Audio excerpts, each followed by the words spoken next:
আসসালামু আলাইকুম এভরিওয়ান। আজকে আমি আপনাদেরকে তৈরি করে দেখাবো ফুলকপির পাকোড়া।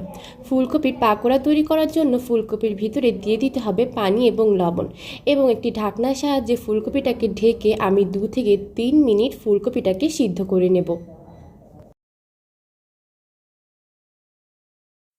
এখন অন্য একটি পাত্রে নিয়ে নেব ময়দা, দিয়ে দেব স্বাদ মতো লবণ এবং একটি ডিম দেওয়ার পর ময়দাটাকে ডিমের সাথে ভালোভাবে মিশিয়ে নিতে হবে। হালকা কুসুম গরম পানির সাহায্যে ময়দাটাকে ভালোভাবে নরম করে নিতে হবে।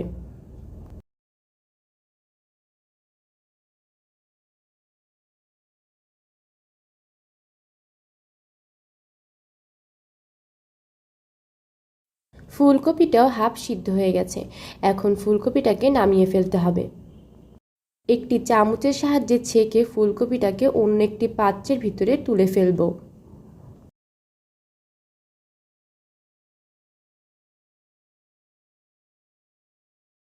ফুলকপির পাকোড়া তৈরি করার জন্য নিয়ে নিব পরিমাণ মতো তেল এবং মাখিয়ে রাখা ময়দার ভিতরে দিয়ে দেব 1 চা চামচ হলুদের গুঁড়া এবং 2 চা চামচ মরিচের গুঁড়া। হলুদ এবং মরিচের গুঁড়াটা দেওয়ার পর হলুদ এবং মরিচের গুঁড়াটাকে ময়দার সাথে ভালোভাবে মিশিয়ে নিতে হবে।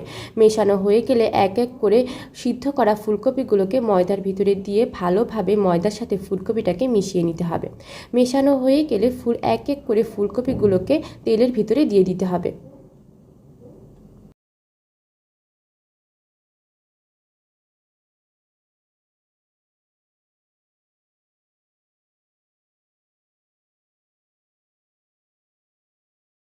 ফুলকপিগুলোকে এখন একটি খুন্তির সাহায্যে উল্টে দিতে হবে এবং ফুলকপিগুলো যখন হালকা বাদামি রঙের হয়ে আসবে তখন ফুলকপিগুলোকে নামিয়ে ফেলতে হবে।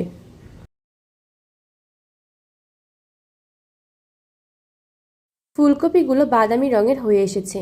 এখন আমি ফুলকপিগুলোকে এক এক করে নামিয়ে ফেলবো। আপনারা দেখতেই পাচ্ছেন কি সুন্দরভাবে তৈরি হয়ে গেছে ফুলকপির পাকোড়া। আপনারা অবশ্যই বাসায় এই রেসিপিটি ট্রাই করবেন।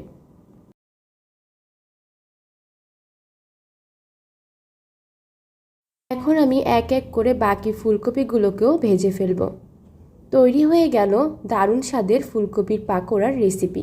তাহলে আর দেরি কেন, এখনই তৈরি করে ফেলুন এই মজাদার রেসিপিটি এবং আপনার পরিবার এবং বন্ধুবান্ধবের সাথে এই মজাদার রেসিপিটি পরিবেশন করুন।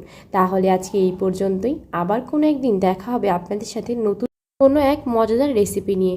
সেই পর্যন্ত সবাই সুস্থ থাকুন, ভালো থাকুন এবং আমার চ্যানেলটিকে সাবস্ক্রাইব করে দিবেন। আল্লাহ হাফেজ।